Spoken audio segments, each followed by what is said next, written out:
Hey, what's going on, guys? Not your average Josh back here for another video, and today I'm going to be talking about my favorite movies of 2024. Really excited to get into this, but before I do get into all of my favorite films of the year, I do want to say, as I say at the beginning of all of my videos, this is still just a smaller channel here, trying to grow it out slowly. This is my hobby and passion. I love talking about movies, TV shows, anything like that, so I do appreciate any support that I get for this channel. If you want to support this channel, you can hit the subscribe button, also hit the like button, and leave a comment down below. You can also follow any of my social media accounts. They're on this screen right now as well. And as a disclaimer, before I get into this, for the reason why I'm not doing a top 10 movies of 2024, and really it just comes down to I just started doing this channel again about a month ago. I took about a year to 2 years off. If you've never seen any one of my videos before, I had been doing this channel on the regular for a while, but I got the inspiration to kind of get back into it about a month ago. But long story short, I didn't see a lot of movies this year. Like, there was plenty like Long Legs, Smile 2. There's plenty of bad ones like Borderlands, fucking Madam Web, The Crow, but there's plenty of other good ones as well. But there's just plenty of movies that I just didn't see this year. Love Lies Bleeding, stuff like that was earlier on this year that it could have made this list, but I just never checked out because I wasn't doing the channel, and there was very limited movies that I just ended up going to see this year at the theater. But I did want to mention, still have a video to put up for my favorite movies. But let's go ahead and get into some of my favorite movies of the year. And I'm going to start with one that is also a surprise of the year for me, Late Night with the Devil, the movie starring David Dastmalchian that came out earlier, I think back in March, I believe, when it came out, or around that time. This was a movie that really surprised the hell out of me. I had been hearing good things about it before it came out. Me and a couple of my friends went to one of our local theaters here where I live. That is a very classic theater that's been open for years and years, and it was really cool to be in just this smaller classic theater. Pretty much just us three watching this movie, and it was one of those that really fit the setting for that. It's a very old school, harkening back to the days of Johnny Carson. If you haven't seen it, it is just a really good possession kind of ghost story that takes place on this TV set during this taping of this show, and basically following this night, this found footage, essentially, movie. And I just thought it was really well done. I think David Dastmalchian does a really good job in here, and some of the effects that are done here. There's this really creepy moment at the beginning of this movie that really got me and my friends. And yeah, I just thought this was one of the big surprises. Don't remember there being too much negatives with this. I will say I have not seen it since I watched it in the theater, but I really did enjoy it. It can sometimes be tough for me to get back and have repeated viewings for movies, even ones that I love very much. That's why when a movie is in theaters and I truly love it, I do try and go out and see it as much as I can, because especially when I'm doing this channel full time, it is just hard to get back and watch movies once they come out and just see them again, even no matter how much I really enjoy them. But this is one that I want to see pretty soon again, because it definitely left an impact on me. I really enjoyed this movie. If you do not see it, that is definitely one of my films that I really enjoyed this year. And next, I'll talk about another movie that is a little bit under the radar, I think maybe more than it should be. That's Abigail. This movie came out earlier this year, around in the springtime, and I thought it was a really fun vampire concept. I heard some people when it came out, and I kind of felt similarly when the first trailers were dropping, that they pretty much gave away that Abigail, this little girl, is a vampire. They pretty much, in the trailers, just kind of gave it away. But when you watch the movie, it's not like they really hide it too much, so it ended up not being really much of a thing for me. I thought the cast here was really, really well done. Dan Stevens and Melissa Barrera, Kevin Durand in here. The girl who's in Lisa Frankenstein this year, I forgot her name. I'll have it on the screen here as well. But just the cast assembled here, I thought was really well done. There was nice humor and comedic moments with them. There was also really good tension and chemistry throughout. And as the mystery continued to build, even though it was pretty obvious what Abigail was, there was continued to be surprises and reveals throughout. And just the concept was very fun, and the gore of it, I thought it just harkened back to the way like The Lost Boys with some of its gore and some of the fun that movie had. This was kind of a little bit of that similar vibe, and just I think a really nice modern story. Giancarlo Esposito being here as well. I just really enjoyed pretty much everything about this movie. Very little negatives with this. I think from what I remember, I mean, I've seen it a few times, and I actually watched it a couple months back as well, again with one of my friends who hadn't seen it yet. And really the main negative that I remember taking from it is once it goes from the second going into the third act of this movie, I did think it started to stretch some believability with certain characters' choices, and it just felt like it was starting to maybe drag it out a bit, that the movie could have ended maybe like 5 minutes sooner, but there's really just more of a smaller negative. Other than that, I think most everything else with this movie is really fun, entertaining. The writing is well done enough. It's a believable enough situation and a classic, pretty much just one location movie. At the very beginning, there's a couple different locations you're at, but once you're in this main huge mansion where most of this movie takes place in, there is just a lot of cool, again, gore and some really disgusting moments, particularly this moment with the girl who's in Lisa Frankenstein. There's a moment where she is in this disgusting just pool of like dead bodies and filth and just nasty, just whatever liquid it is, just of death. And it's so disgusting. And so the practical effects in this movie were really well done, mixed with whatever CGI they ended up using. I thought it was just really cool. And overall, this movie is just a really cool, badass time. And if you have not seen Abigail, it was on Peacock for a while, but I'm not sure what it is on now. You may have to rent it on VOD. I'm not sure if it's still on there, but really good time. If you haven't seen this and you're a fan of vampires especially, definitely go check this out. But it is definitely on this list of my favorite movies of the year. And now getting into one that is a completely different type of movie, a family film here, and it is the new Pixar movie this year, Inside Out 2. Now, I really enjoyed the first Inside Out movie. I think that is truly one of the more special, just Disney films as a whole, but definitely when you're talking about Pixar, particularly, I think the way they captured just the idea, the whole concept of the different emotions being actually alive in your mind and controlling you, and just all the different creative ideas and story elements they provided with in that first one. They only expounded on that in the second one. The idea of having Riley be a teenager now, the anxiety she deals with. I thought they just really executed that in a very nice way. Maya Hawke as anxiety, I think was really perfect casting there, and having these other emotions come in, embarrassment, ennui, also envy, these different more complicated, potentially a little more toxic emotions being brought about. I thought they did that in such a nice way. And then I also really enjoyed how there was more of a focus and a more interesting plot with Riley in the real world, what she's actually going through, this whole hockey team, this hockey camp that turns into a little bit of tryouts, and the themes they play at here of when you grow older, how your relationships with friends can change, the separation because of the way you're acting, and you may just be acting like a dick at the time, continuing to have that main focus on what anxiety can do to you at that age.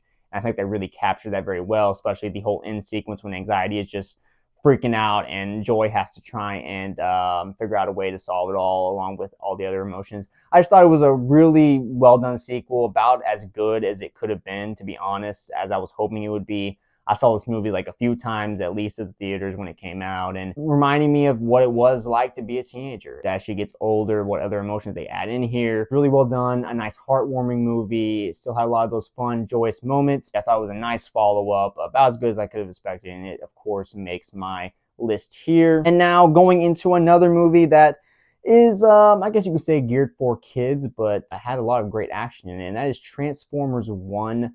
The new movie that to me is one of the best Transformers film, period. And the main ones that I've watched are the live action ones, the Michael Bay ones, and then Travis Knight or whoever else have done all these different movies. I've never watched the 80s animated film, so this was my first animated Transformers film to actually watch from beginning to end, unless I was a kid and just don't remember it. And I thought this movie was just done so damn well. Chris Hemsworth here as Optimus Prime, and then having Brian Tyree Henry in here as Megatron, of course known by different names at the beginning of this. But to see their story, it is one that is very predictable. You know what's going to happen. They're eventually going to be at odds with each other. But I thought it really built the relationship in such a nice way that I bought on from the very beginning. The animation was beautiful. It felt unique enough to this world, and actually a story where you're just following the Transformers. We're not having all these side stories with the humans like we were in all the other live action movies. Even though I did enjoy what they did with Haley Steinfeld's character in Bumblebee, I still think it is better, especially when you're doing an animated film, to just focus on the Transformers. The plot was interesting and entertaining enough. The different dynamics and what makes Megatron and Optimus Prime eventually go their separate ways, their thought process, when certain things get revealed and surprises come about in this movie, how each of them handled that. I thought it was a really fun animated film. I think it's really cool for kids and for families, but also has some really nice badass action. Like, the animation is very striking and just beautiful at times, and again, the way it builds this world is very imaginative and has some legit emotional moments near the end as well. The voice casting here, Bumblebee, I think it was Keegan-Michael Key. Some of the more funny moments in the movie as well. I wish it had made more at the box office. I think it just came out of just a weird time. You had the movie like The Wild Robot coming out, similar time frame, and so I think it was just tough for this movie to make as much as I think it should have, especially for how good the movie is. I would definitely say go check it out if you haven't seen this one as well, but it obviously makes this list. And next, since I just mentioned it, let's go ahead and get into The Wild Robot. I was really impressed by this film. This is one of those DreamWorks animation films that you see and you're just immediately like, wow, this is just beautiful. The colors in this movie, the way it's shot, the way the animation style is, it feels so unique, so striking, so colorful, but also so like true to the storytelling that they're giving in this movie. This like emotional, heartwarming tale of just basically a mother finding a child by different circumstances and basically raising their kid, and then the whole world of parenthood and the levels you go through of raising them and trying to get them prepared for the world, and then having them leave the nest and go out into the world. That's really the basic concept of this movie, but just wrapped around all this crazy, cool, interesting ideas with this robot. And from the very beginning, the robot having to adapt to the environment that on this island from the very beginning of this movie, and then how it comes to meet this little duckling. Very heartwarming, nice family film, but also giving you those real moments where you have all these animals during the winter struggling to survive, and the robot going out with the fox here played by Pedro Pascal and just trying to save as many animals as they can. I've seen a lot of people that cried at it. I didn't personally, but for me, honestly, it's really tough for me to cry at films. I don't want to seem like I'm just like emotionally detached or something. Like, movies can hit me in an emotional way, but it's very rare that I'll like even tear up, much less start crying. It really has to be something that is very personal and that affects me on a level that I'm just gonna, start crying or something. But I thought this movie definitely hits on a very emotional level. Just the certain moments and the way they animate things and the colors they use. Like, there's this big forest fire that breaks out, and this just beautiful pink color is just really beautiful to watch, and also just very frightening when you're seeing it go down. The way it was filmed, the animation, and also while telling this really basic story that we can all connect to in some way or another. Parenthood, watching your kid grow and having to let them go one day, that's really at the heart of this movie, and you got a lot of this beautifulness just on the outside of it too. So if you haven't seen this movie, I would definitely check it out. I'm not sure if it's on a streaming service now or if it's just to be rented on VOD. But it is one that it was beautiful to see in the theaters, but I think it will still be beautiful enough at home. So definitely check this one out too. Doing another little switching gears here, I'm going to talk about the movie Conclave. This movie starring Ralph Fiennes, Stanley Tucci, John Lithgow, amongst others. This was one that I had heard good things going into it. It is definitely talk about something completely different than a movie like The Wild Robot. This movie is very much a political thriller. If you're not familiar with it, it is really just following this story of the Pope, and he passes away at the beginning of the movie. And so the whole concept and the story of this is the whole process of how they come to choose a new Pope in the Catholic Church. And it's really interesting because on just that basic level, especially if I was younger, if I was like a teenager when I watched this, I don't think I would have gotten into this movie as much as I did, because it's very much dialogue driven, like pretty much the whole time. There's this one moment where this action like moment happens, but it's a very, very small moment. Other than that, it's just very much political intrigue, political machinations happening in this movie, people trying to vie for certain positions. You're seeing different alliances take place, some backstabbings, and I just thought the dialogue was so well done in this. The story was very compelling throughout, despite it being very a simple premise here. Certain elements with these characters that get revealed where you thought you knew something about a character and then you're not too sure about them, and you have one character where you think, oh, they probably should be the Pope, but then they do something where you're then not sure, like, are they maybe right for this position? It just really puts you in the perspective of this, and it really makes you start to have to pick as an audience member, oh man,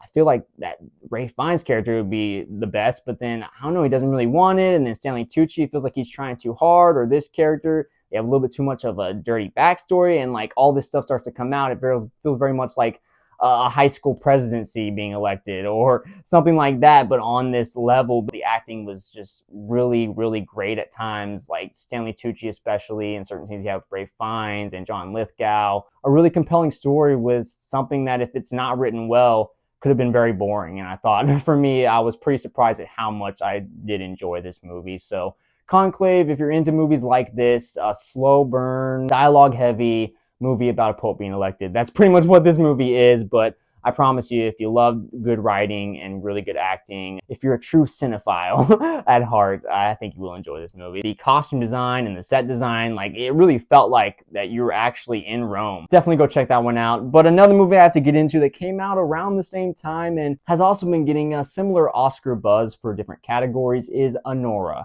I think this movie is really good. Probably great. I only saw it one time in the theaters. I was the only one in the theater at the time.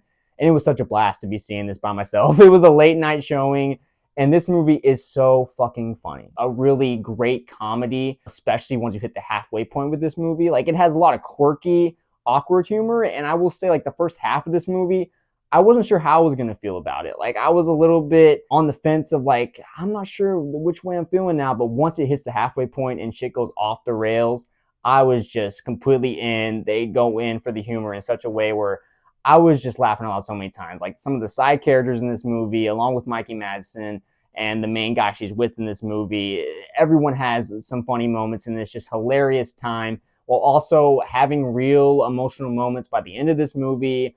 I think it's a very unique film. You get a lot of Pretty Women comparisons with this. I've never actually watched that movie from beginning to end. This was one that just surprised the hell out of me. Yes, there's a lot of sex in it, but I thought it all serviced the story. It is really just showing Maggie Madsen is who she is. She works at this club in New York, and I think it never feels like it's out of balance for me. So for me, that's where I kind of sit with all that. Having seen the movie, I think it all serviced the story. I thought they rode that line with the humor and also the serious kind of moments that were happening in it, in just such a good balance with that, where it just worked so well for me, where it never went too far into the serious, never went too far into the absurd humor for too long that it took me out. It was just always doing such a good job riding that line, and most of the humor hit for me throughout this. And it'd be interesting to see on a second watch how much of it still hits. Mikey Madsen being the standout, of course. A lot of the other supporting actors that were in this movie as well were very good also. There wasn't really a weak link among anyone that was in this. It is very rated R, very filthy, but I think in the best ways, and very humorous in the best ways as well. Not afraid to pull its punches and just go for it in terms of that. And the way this movie ends also, like, it really stuck with me. This last shot they leave on, I don't want to go into it if you haven't seen it, but it's like kind of low-key powerful. Like, really, like, she really shows this emotion and this nuance in this last scene that takes place in this car in this movie, where the last shot is on her with this other person. And there's like multiple nuance and layers to it that I just really enjoyed. And that's what a lot of this movie is at different times. Certain moments in this movie where, as I'm watching it, I'm like, is this sequence working for me? But then upon further reflection, when the movie was over, I'm like, man, you know what? Like, I think I really appreciate what they were doing there, and it set up this other thing that happens later on in the movie. And so there's like a few moments like that in this movie where, in the moment, I just wasn't quite sure how I was feeling about the movie as a whole and this moment that was happening, but it ended up resonating with me more. Not very many negatives, much at all in this. This is definitely one of my highest rated movies of the movies I did see this year. So really love this movie. Go check out Anora if you haven't seen it, wherever it's at. These next two movies are movies that I have reviewed here recently on the channel. Sonic 3 is the first one. Not going to say too much about this because you can go check out my review, really, if you want to hear my in-depth thoughts about it. But I really enjoyed this movie. I think it is the favorite of the franchise. I don't know. It's right there with one still for me in terms of the two movies I enjoy the most. Second one for me, as I mentioned in my review, not the biggest fan of Sonic 2 for different reasons, but they improved on everything that I didn't like about Sonic 2, continued to do the things that I enjoyed about the Sonic franchise already. I thought Ben Schwartz continues to be great as Sonic. Idris Elba, really love seeing him here as Knuckles. Tails, long here, seeing them actually be as a team, and then having Keanu Reeves in here as Shadow provided a nice emotion.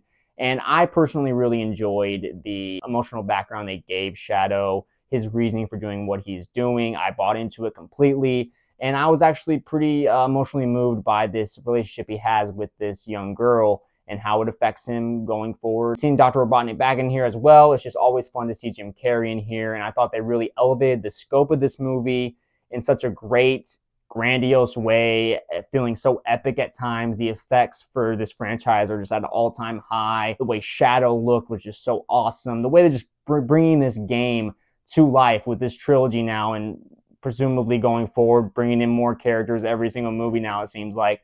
I just thought they did such a great job. There were just a couple little negatives I had with this movie. I did think, as I mentioned in my review, the soundtrack wasn't quite as good as the other two movies for me personally, as someone who's not a big fan of the game. So I know it's been hitting people a little bit more in a nostalgic way, because it's been, a lot of the soundtrack is playing songs from the game, so I can't hate on that completely. It's just, for me personally, didn't hit quite as much. There was another negative I had, but honestly, I honestly don't even remember it. So I really enjoyed this movie. If you love the Sonic films and you still haven't seen this movie, what are you doing? Go check it out. It easily makes this list for sure.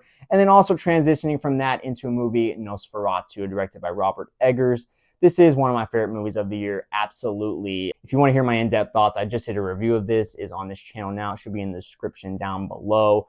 But I thought this movie did everything that I was hoping it would, providing that gothic, dark feel, adding in the old school Universal monster feel to what Dracula was, while also giving you that true Nosferatu Orlok, the way Bill Skarsgård played the character, the voice, the costume design, the production design as a whole in this movie, the sound effects, everything was just so well done in this movie. It's a damn great film. I think the acting, seeing Willem Dafoe in here, Nicholas Hoult, everyone here, Lily Rose Depp is amazing in this movie. It's dripping with this dark, creepy, like, persuasion at times, the way Orlok controls Lily Rose Depp, especially the way they go into more of this possession, like he is just infecting the town like a plague. I just love all the different themes they had here. Of course, the iconic shot that you see in the trailer that most people are talking about with this movie, the hand of Orlok going over this town that the main portion of this movie takes place in Germany. The gore in this movie, some of the disgusting imagery, it really is creepy and effective at times, and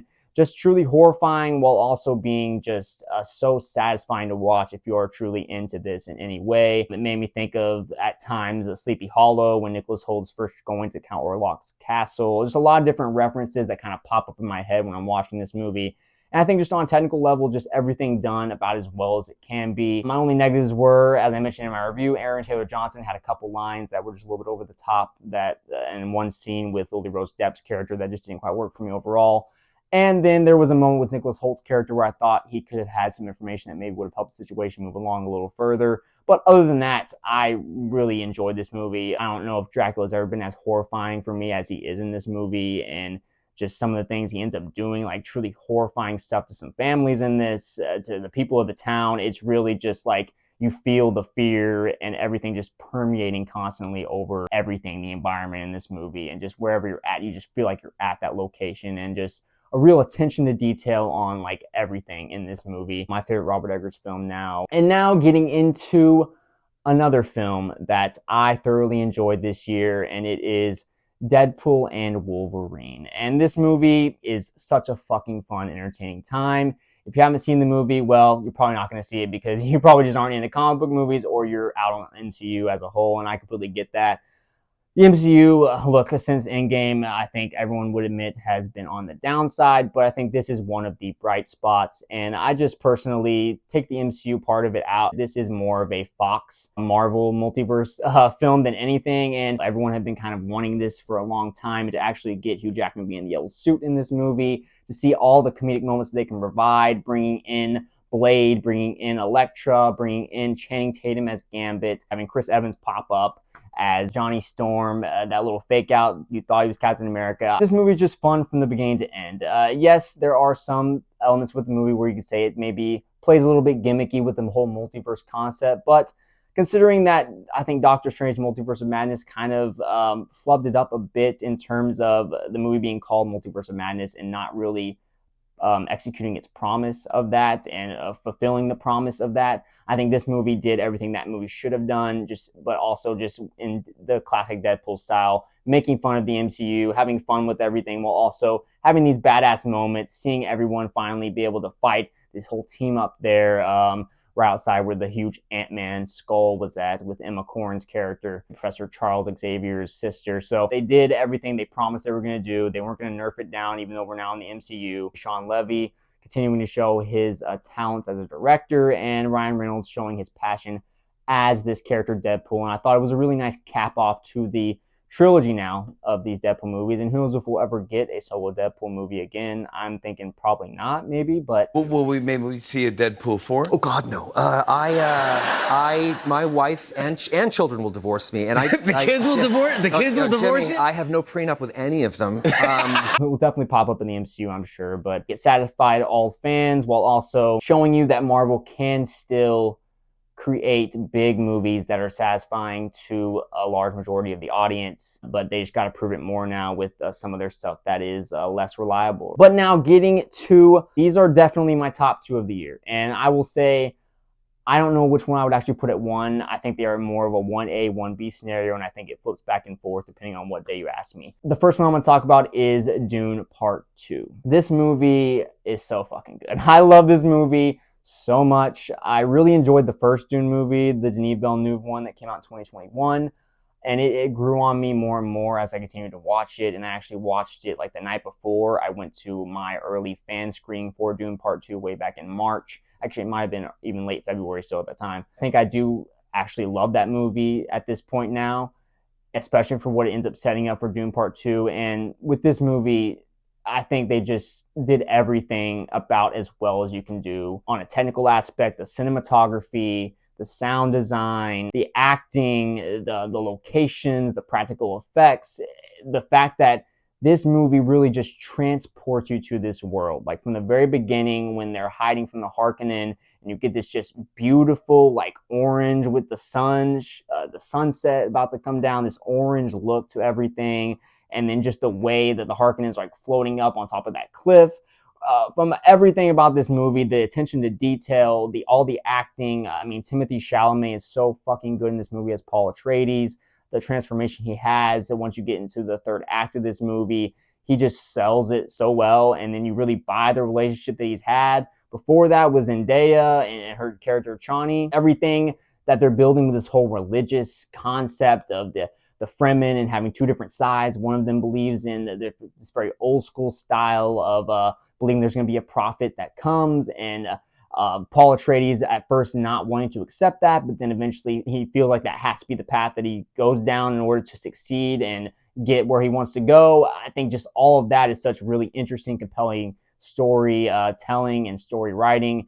And I thought Javier Bardem bringing in some of his little comedic moments, representation of the person who just believes and is going to believe no matter what because they have just decided so. There's even a moment where Paul Atreides in the movie is like, no, I am not. He's trying to convince him. He's like, I am not the Lisan al-Gaib. I'm not the savior that you think I am. And then he's just basically like, doesn't matter if you believe, I believe. Like, I believe you're the chosen one. Doesn't matter even if you believe. It's just, I really love the idea of how like the human mind, even though this is a fake world, still the idea of convincing yourself and just the power of the mind is so very fascinating. And you even get that over and over again with Rebecca Ferguson's character and her talking about how fear is the mind killer when she's drinking the blue juice and everything. And just the way they start to manipulate the Fremen and then just everything on the Harkonnens' land. Austin Butler here is so menacing as his character of Fade Roth, a Harkonnen.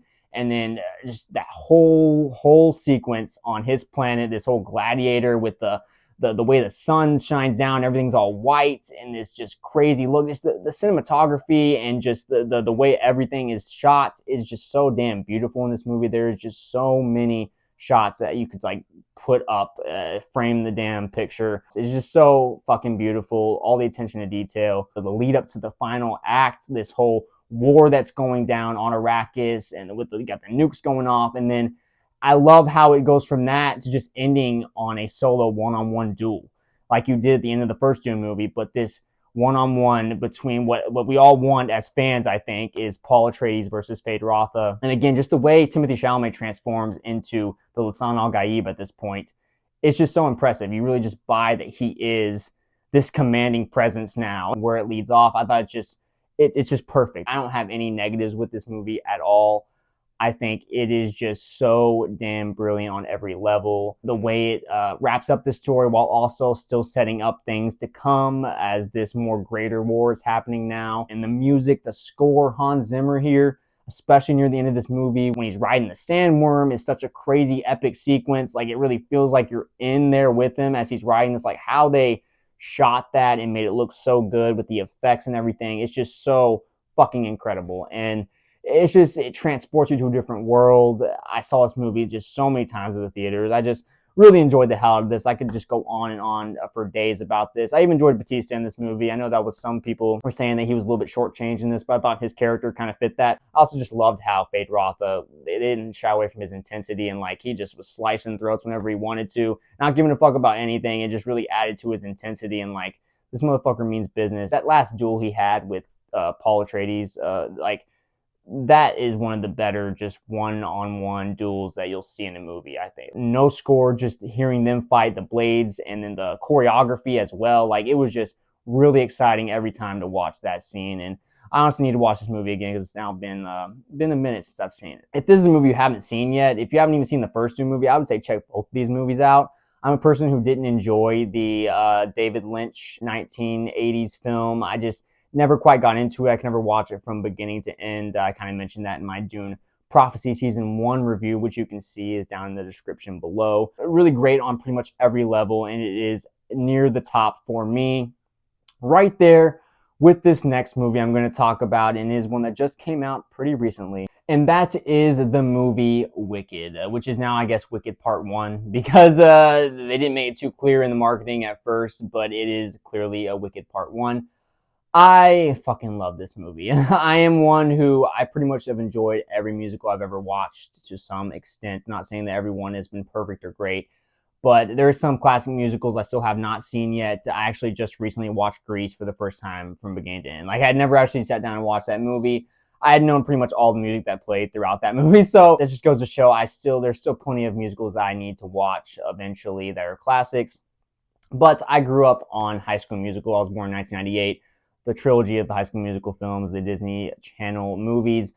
I really enjoyed those as a kid. Like, they are, looking back on it, I never really thought about it too much, but after especially seeing this movie Wicked, they're very formative on my years, and I think definitely led to me being in drama in a lot of certain ways. This movie, though, it just affected me so much. I've seen this movie several times since it's been out in the theaters, much like Dune Part 2, but in its own specific way, is really great for me on like every level. The acting, the musical performances, the musical numbers are so well thought out and choreographed, and the way it's directed, the way you get these practical real sets mixed with the CGI in this movie. I thought there was a really good balance with that. I think the story they're telling here, it hits home very much. Cynthia Erivo is great here as Elphaba. I'm just immediately bought into her, and I want to see her succeed, and it also really setting up that downfall for her, and it'll be very interesting to see where it goes from there. I am someone who never ever went to the Broadway musical of this, so I don't know the story of what's going to happen next. All I know is that this movie pretty much leaves off at the intermission point of the Broadway musical, which is crazy because this movie is a very long movie, but is one like Dune Part 2 for me, where I think it just flies by. I think the flow of this movie is so well done, even better than Dune 2, I think.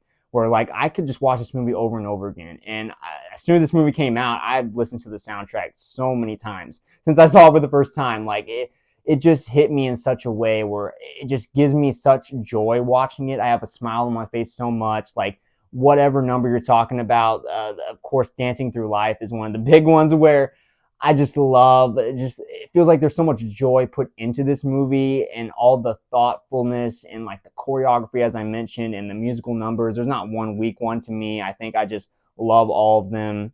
I think the casting is all really well done, as I mentioned, Cynthia Erivo, but Ariana Grande, to me, she is right there with Cynthia Erivo for me personally. I think she is great in this movie, and I have heard some of the criticisms, like people that have seen the Broadway musical and are huge fans of that. I think it is going to be hard to compare to Kristen Chenoweth. I'm from Oklahoma. That's where I live still now. And she is pretty much a legend here. So I completely get it. Like, I'm definitely not going to make the argument that Ariana Grande is better than Kristen Chenoweth, or this is the supreme version of Wicked. Like, I still never saw it, so I can't really comment on that.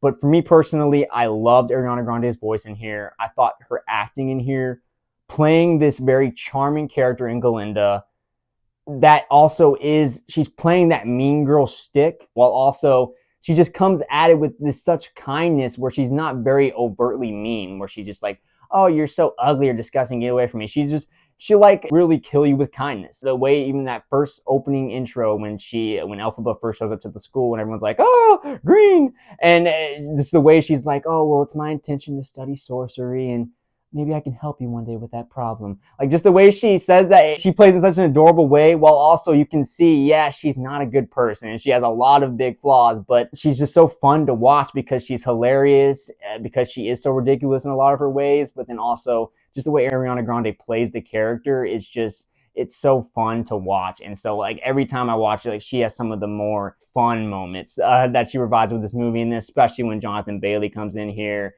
and they're kind of together, and he is so good. Like the charisma he brings, and as soon as he starts singing the song, especially Dancing Through Life, I just loved his voice, but also the way he was just had these very comedic moments. And that dance number too is just, the choreography there is just so out of this world. But I mean, it's just all the acting and musical numbers are just so fun in this movie. And a couple of the criticisms I had heard with this is first off, Michelle Yeoh, her casting.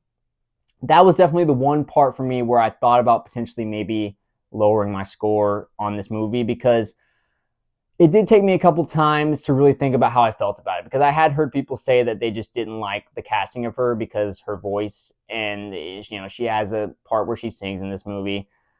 But for me overall, I like her. Her character isn't necessarily meant to be a great singer, I think, for this movie particularly. I'm not talking about the musical, don't know how that goes, but I think here for this movie, the part where she does sing, it's really more of like she's talking, singing. It feels like a very nice, heartwarming moment for me personally. And then also what she does as the movie continues to go on, I really bought into her kind of evilness in a way as the movie goes.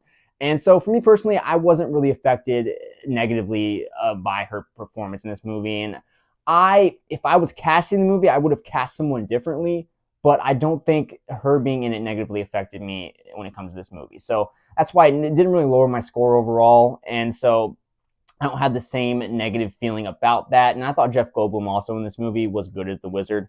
I think him singing that song, I'm a Sentimental Man, I think it really worked actually. Like he sings well enough in that scene. And it's not supposed to be one where he's like blowing people away. Like Cynthia Erivo and Ariana Grande are so fucking great in this movie. Yeah, they're going to be the standouts, and Jonathan Bailey, and they're going to be the ones that are like truly bringing that great singing to this movie. Their roles, I thought Michelle Yeoh and Jeff Goldblum, they fit them well enough, and I wasn't, again, negatively impacted by them being in this.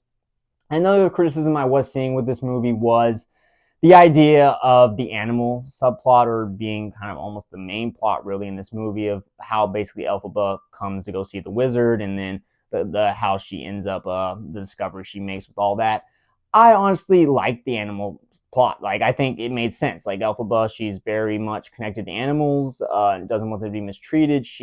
Because of her green skin, she has just a natural care for a lot of different things, and animals being one of them. And so it was very believable to me. And then that being the main linchpin and the main reason, I guess, MacGuffin for why she ends up going to see Oz and why things end up going downhill, I honestly bought into it. And I know some people, the criticisms were, well, it just wasn't that interesting of a story element, and it could have been anything that brought her to the wizard. They could have made something more interesting. And for me personally, I was pretty interested in that storyline. Like, I thought they focused on it enough while also still touching on other things. It wasn't like constantly the main thing they were going for, but it was like the main plot thread and through line that we were following, that we end up leading to. But for me personally, I enjoy the animal stuff. So that's really the two main criticisms I've been seeing with this movie, for the most part, the bigger ones. If you've seen the musical, I get you having your criticism with this movie. I can't argue with you on that because I haven't seen it, as I said, but I just enjoy this movie so much throughout. I love how in the end of this movie, Elphaba is literally fighting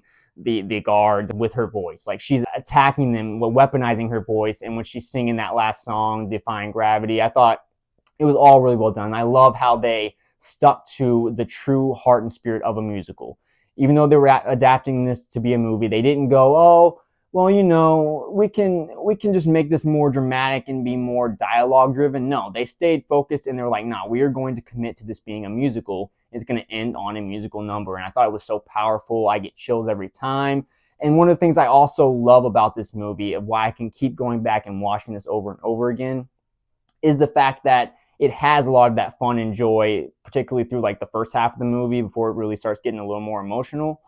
But then it also has that emotion without like affecting me in such a way where I need to like take a couple of days before I watch it again. Like, you know, there's some movies where it's so emotional where you're like, man, that affected me in a way where like I just need some time. Like this movie, it becomes emotional, but for me personally, I never get to the point where I'm about to cry or tear up or anything. It always stays at that point where it affects me every time emotionally, but not too much to where I don't want to come back and also experience the joy that this movie provides. I think that's a very hard line to balance on, and for me personally, I think it was right on that line for me. So I can just watch this movie like over and over again. Like I saw it so many times in the theaters since it's been out. Right there with Dune Part 2 for me as my favorite film of the year. 1A, 1B, those two especially. Wicked, the Part 2 coming out this next year supposedly. I'm so happy. I'm hoping it's anywhere near as good as this one, because this is just one of my favorite movies, I think just in recent years. If you haven't seen any of these movies and you are compelled to go see them, definitely go check them out. But also,